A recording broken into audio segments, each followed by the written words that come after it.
എല്ലാവർക്കും പുതിയൊരു വീഡിയോയിലേക്ക് സ്വാഗതം. പുട്ടപ്പർത്തിയിലെ കാഴ്ചകൾ തുടർന്നുകൊണ്ടേയിരിക്കുകയാണ്. ഇനി നമ്മൾ പുട്ടപ്പർത്തിയിൽ നിന്നും തിരിച്ചു പോകുന്ന വീഡിയോ ആണ്. പുട്ടപ്പർത്തിയിൽ നിന്നും ഞാനിപ്പോൾ ധർമാവരം എന്ന ആന്ധ്രയിലെ ഒരു പ്രധാനപ്പെട്ട പട്ടണത്തിലേക്കാണ് യാത്ര ചെയ്യുന്നത്. അവിടെ നിന്നാണ് പിന്നെ രാത്രി വൈകി ഹംപി എക്സ്പ്രസ്സിന് ബാംഗ്ലൂർക്ക് പോകും. അപ്പോൾ ധർമാവരം വരെയുള്ള ഈ APRTC ബസ്സിലെ യാത്രയിൽ കിട്ടുന്ന കാഴ്ചകളാണ് ഈ വീഡിയോയിൽ ഉൾപ്പെടുത്തിയിരിക്കുന്നത്. അപ്പോൾ ഈ വീഡിയോയിലേക്ക് എൻ്റെ എല്ലാ പ്രിയ സുഹൃത്തുക്കൾക്കും സ്വാഗതം. ഈ ബസ്സിനാണ് കേട്ടോ നമ്മൾ ധർമാവരം എന്ന സ്ഥലത്തേക്ക് പോകുന്നത്. ഇത് അനന്തപൂർ എന്ന് പറഞ്ഞ സ്ഥലം വരെയുള്ള ബസ്സാണ്. ഇപ്പോൾ നമ്മൾ ധർമാവരം വരെയാണ് ഈ ബസ്സിന് പോവുക. 2 ദിവസത്തെ പുട്ടപ്പർത്തിയിലെ താമസത്തിന് ശേഷം ഞാൻ പുട്ടപ്പർത്തി എന്ന ഈ പട്ടണം, ആത്മീയ പട്ടണത്തിൽ നിന്ന് യാത്രയാവുകയാണ്. ആന്ധ്രയിലെ തന്നെ ധർമാപുരം എന്ന ഒരു പട്ടണത്തിലേക്കാണ് പോകുന്നത്. ഇപ്പോൾ പുട്ടപ്പർത്തിയിൽ തന്നെയുള്ള ഒരു വലിയ ശിവലിംഗത്തിൻ്റെ കാഴ്ചയാണ്. അതിനുശേഷം നമ്മൾ ആദ്യം ബസ് കയറിയ ആ കവലയിൽ നിന്നും തിരിഞ്ഞ് റെയിൽവേ സ്റ്റേഷനെ, നമ്മൾ നേരത്തെ ഇറങ്ങിയ റെയിൽവേ സ്റ്റേഷനെയൊക്കെ മറികടന്ന് ധർമാപുരം എന്ന ആന്ധ്രയിലെ ഒരു പ്രധാനപ്പെട്ട പട്ടണത്തിലേക്ക് പോവുകയാണ്. പോകുമ്പോഴുള്ള പുട്ടപ്പർത്തിയിലെ യാത്രയിൽ നിന്ന് ഇതുപോലുള്ള കാഴ്ചകളിലൂടെയാണ് കടന്നു പോകുന്നത്. ആന്ധ്രയിലേക്ക് പ്രധാന കാഴ്ചകൾ എന്നാൽ കൃഷിയിടങ്ങളാണ്. കൃഷിയിടങ്ങളൊക്കെ പിന്നിടുമ്പോൾ ഇടയ്ക്ക് ഇതുപോലുള്ള ചെറിയ പട്ടണങ്ങൾ, ആ പട്ടണങ്ങളിലെ, ആന്ധ്രയിലെ പട്ടണങ്ങളുടെ, ചെറിയ പട്ടണങ്ങളുടെ കാഴ്ചകൾ. ഇപ്പോൾ സമയം ഏകദേശം ഉച്ച കഴിഞ്ഞിരിക്കുന്നു. ആ സമയത്താണ് നമ്മൾ ഈ ധർമാപുരം എന്ന സ്ഥലത്തേക്ക് ബസ്സിൽ യാത്ര ചെയ്യുന്നത്. ഇവിടെയും സത്യസായി ബാബയുടെയൊക്കെ നിരവധി ചിത്രങ്ങൾ റോഡ് സൈഡുകളിലൂടെയൊക്കെ വച്ചിരിക്കുന്നത് കാണാം. വീണ്ടും മനോഹരമായ കൃഷിത്തോട്ടങ്ങളുടെ കാഴ്ചകൾ, ചോളം പാടങ്ങൾ, ചില സ്ഥലങ്ങളിൽ പാടങ്ങൾ പൂത്തു നിൽക്കുന്നു, ചില സ്ഥലങ്ങളിൽ ഇതുപോലെ പുതിയ കൃഷി ഇറക്കുന്നതിന് വേണ്ടി സജ്ജീകരിച്ചു കൊണ്ടിരിക്കുന്നു. ചില സ്ഥലത്ത് നിലക്കടല, ഇതൊരു നിലക്കടലത്തോട്ടത്തിൻ്റെ കാഴ്ചയാണ്. പിന്നെയും മുമ്പോട്ട് പോകുമ്പോൾ ചിലപ്പോൾ വയലുകളുടെ കാഴ്ചയായിരിക്കും നമ്മുടെ മുമ്പിലെത്തുക. ഇപ്പോൾ നെൽവയലുകളുടെ കാഴ്ചകൾ, കിലോമീറ്ററുകളോളം നീളത്തിൽ കാണാവുന്ന രീതിയിലുള്ള പ്രദേശങ്ങളാണ് ആന്ധ്രയുടെ പ്രത്യേകത.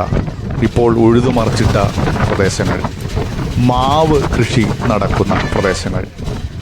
ഒരു പ്രത്യേക കൃഷി മാത്രമല്ല ഈ ആന്ധ്രയിലൂടെ യാത്ര ചെയ്യുമ്പോൾ നമുക്ക് കാണുവാൻ സാധിക്കുന്നത് ഗ്രാമങ്ങളുടെ കാഴ്ചകൾ. റോഡ് സൈഡിൽ ഗ്രാമങ്ങൾ. എല്ലാ സ്ഥലത്തും നമ്മുടെ കേരളത്തിലെ പോലെ ഇവിടെ അങ്ങനെ താമസമില്ല. കുറേ കൃഷിയിടങ്ങൾക്ക് ശേഷമാണ് ഒരു ഗ്രാമം പ്രത്യക്ഷപ്പെടുക. ഇതുപോലെ നീണ്ടു നിവർന്നു കിടക്കുന്ന കൃഷിയിടങ്ങൾ, അവിടം കഴിയുമ്പോൾ കൊച്ചു പട്ടണങ്ങൾ, ചില സ്ഥലങ്ങളിൽ കുറച്ച് വലിപ്പമുള്ള പട്ടണങ്ങൾ, അവിടെ ജനം ഇടതൂർന്ന് താമസിക്കുന്ന പുരയിടങ്ങൾ, വലിയ രീതിയിലുള്ള കെട്ടിടങ്ങൾ ചില സ്ഥലങ്ങളിൽ, ബസ്സിലെ ചില കാഴ്ചകൾ. നല്ല സുന്ദരമായ ബസ്സുകളാണ് ആന്ധ്രയിൽ ഇതുപോലുള്ള ലോങ് യാത്രയ്ക്ക് ഉപയോഗപ്പെടുത്തുന്നത്. അങ്ങനെ വീണ്ടും നമ്മൾ ഈ ധർമാപുരം എന്ന പട്ടണത്തിലേക്ക് എത്തിച്ചേർന്നിരിക്കുകയാണ്. ആന്ധ്രയിലെ അനന്തപൂർ ജില്ലയിലെ ഒരു പ്രധാനപ്പെട്ട പട്ടണമാണ് ധർമാപുരം. ഇതിലൂടെ ബസ്സിൽ യാത്ര ചെയ്യുമ്പോൾ കാണുന്ന കാഴ്ചകൾ നല്ല റോഡുകൾ, നല്ല മനുഷ്യരുടെ കാഴ്ചകൾ. അങ്ങനെ നമ്മൾ ധർമാപുരം എന്ന കൊച്ചു ബസ് സ്റ്റേഷനിലേക്ക് എത്തിയിരിക്കുകയാണ്. ഇവിടെയൊക്കെയുള്ള പ്രത്യേകത എന്ന് പറഞ്ഞാൽ പ്രൈവറ്റ് ബസ്സുകൾ ഇല്ല എന്ന് തന്നെയാണ്, എല്ലാം സർക്കാർ ബസ്സുകൾ. അങ്ങനെ ധർമാപുരം എന്ന ബസ് സ്റ്റേഷനിൽ ഇറങ്ങി. ഇതാണ് ധർമാപുരം എന്ന ബസ് സ്റ്റാൻഡിൻ്റെ കാഴ്ച. താരതമ്യേന ഒരു ചെറിയ ബസ് സ്റ്റാൻഡാണ്. അപ്പോൾ ബസ് സ്റ്റാൻഡിൻ്റെ കുറച്ച് കാഴ്ചകളൊക്കെ കണ്ട് അവിടെ നിന്നൊരു ചായ എല്ലാം കുടിച്ച് ഇതാണ് ബസ് സ്റ്റാൻഡ്. വൃത്തിയായി സൂക്ഷിക്കുന്ന ബസ് സ്റ്റാൻഡ്, ചെറിയ ബസ് സ്റ്റാൻഡാണെങ്കിൽ. ധർമാവരം ബസ് സ്റ്റാൻഡിലാണ് ഉള്ളത്. സമയം ഇപ്പം 3 മണിയായിട്ടേ ഉള്ളൂ. അപ്പോൾ ഇവിടുന്ന് ഇനിയിപ്പോൾ ട്രെയിനെന്ന് പറഞ്ഞാൽ ഹംപി എക്സ്പ്രസ് വെളുപ്പിന് 2 മണിക്കാണ്. അപ്പോൾ അത്രയും സമയം ഇപ്പോൾ ഇവിടെ ഇരിക്കാൻ പറ്റില്ല. അതുകൊണ്ട് ഞാൻ അടുത്തൊരു ബസ്സിന് കയറി പെനകൊണ്ട എന്ന് പറഞ്ഞ സ്ഥലത്തേക്ക് പോകും. അപ്പോൾ ധർമാവരത്തിൽ ഈ വീഡിയോ ഒതുക്കുന്നില്ല. നമുക്ക് പെനകൊണ്ട എന്ന ആന്ധ്രാപ്രദേശിലെ കർണാടകത്തോട് ചേർന്ന് കിടക്കുന്ന ആ പട്ടണത്തിലേക്ക് പോവാം. ഈ ബസ്സിലാണ് നമ്മൾ ധർമാപുരത്തുനിന്ന് പെനകൊണ്ട എന്ന മറ്റൊരു പട്ടണത്തിലേക്ക് യാത്ര ചെയ്യുന്നത്. അപ്പോൾ നമ്മൾ ബസ്സിലേക്ക് കയറുകയായി. നല്ല അടിപൊളി ബസ്. ഇവിടുന്ന് ഏകദേശം ധർമാപുരത്തുനിന്ന് 50 കിലോമീറ്ററാണ് പെനകൊണ്ടയിലേക്ക്. അങ്ങനെ അവിടെ നിന്ന് യാത്ര ആവുകയാണ്. അപ്പോൾ നമുക്ക് ബസ്സിലെ കാഴ്ചകളൊക്കെ കാണാം. ആ മഞ്ഞ പെയിൻ്റ് അടിച്ച കുറച്ച് സീറ്റ് കണ്ടോ? അത് സ്ത്രീകൾക്ക് വേണ്ടി മാറ്റി വെച്ചിരിക്കുന്ന സീറ്റാണ്. അപ്പോൾ പെട്ടെന്ന് അവിടെ എഴുതുമൊന്നും വേണ്ട. ആ മഞ്ഞ പെയിൻ്റ് അടിച്ച സീറ്റ് കണ്ടാൽ സ്ത്രീകളുടെ സീറ്റാണെന്ന് മനസ്സിലാക്കിക്കൊള്ളുക. അത് ആന്ധ്രയിലെ നല്ലൊരു ഐഡിയ ആയിട്ട് എനിക്ക് തോന്നി. കണ്ടക്ടർ ടിക്കറ്റൊക്കെ മുറിച്ച് വരുന്നു. അപ്പോൾ ഇങ്ങോട്ട് പോകുമ്പോൾ വീണ്ടും നല്ല സുന്ദരമായ കാർഷിക മേഖലയുടെ കാഴ്ചയാണ് ആന്ധ്രയിലെ ഏറ്റവും പ്രധാനപ്പെട്ട കാഴ്ച.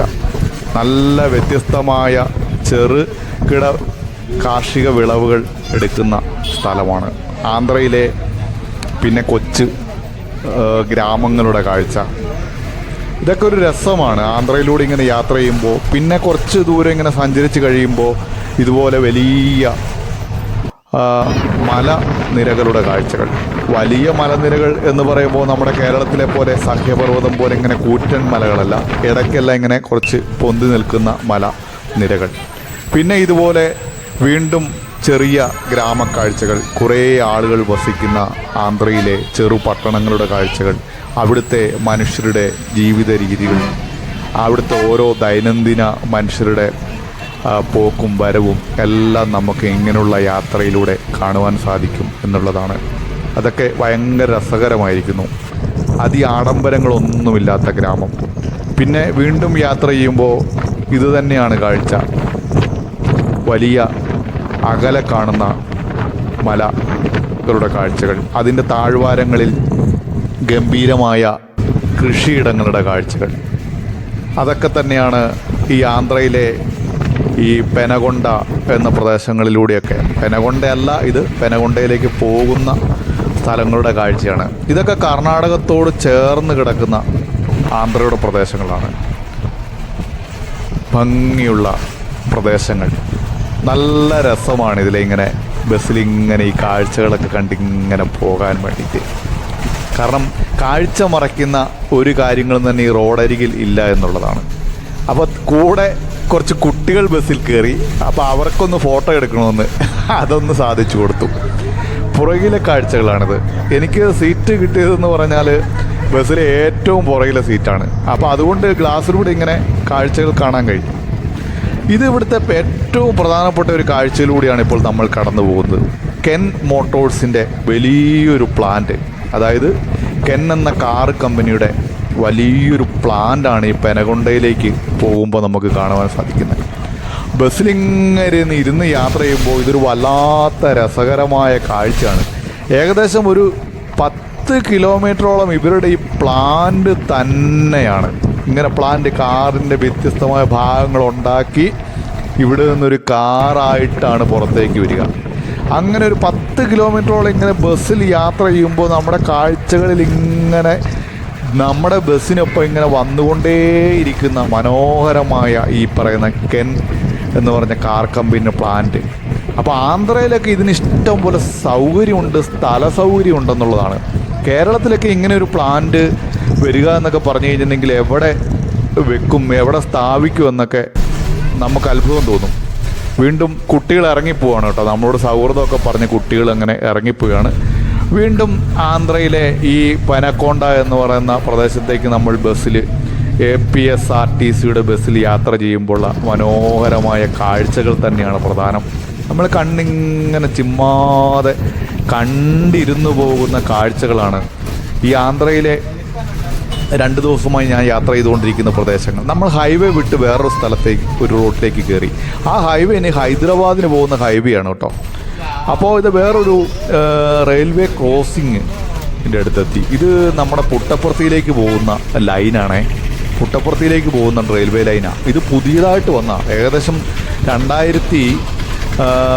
2002 ഇതിലൊരു റെയിൽവേ ലൈൻ ആദ്യമായിട്ട് വരുന്നത് തന്നെ.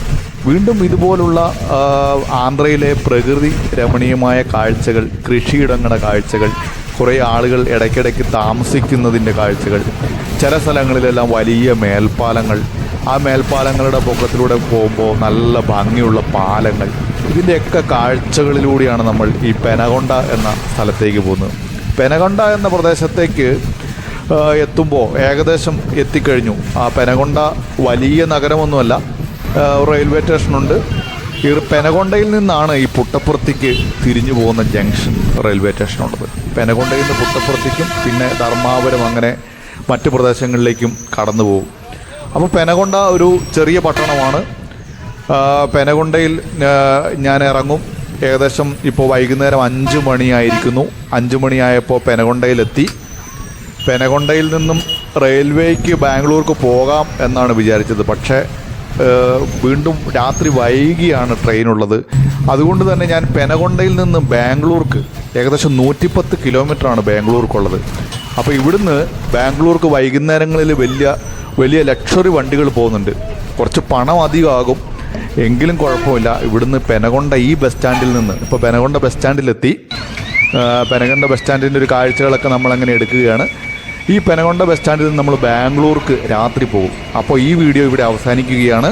എല്ലാവർക്കും നമസ്കാരം. അപ്പോൾ കുറേ നല്ല കാഴ്ചകളെല്ലാം നമ്മൾ കണ്ടു. വീഡിയോ ഇഷ്ടപ്പെട്ടെന്നാണ് ഞാൻ വിചാരിക്കുന്നത്. വീഡിയോ ഇഷ്ടപ്പെട്ടാൽ ലൈക്ക് ചെയ്യുക, അതേപോലെ ഷെയർ ചെയ്യുക.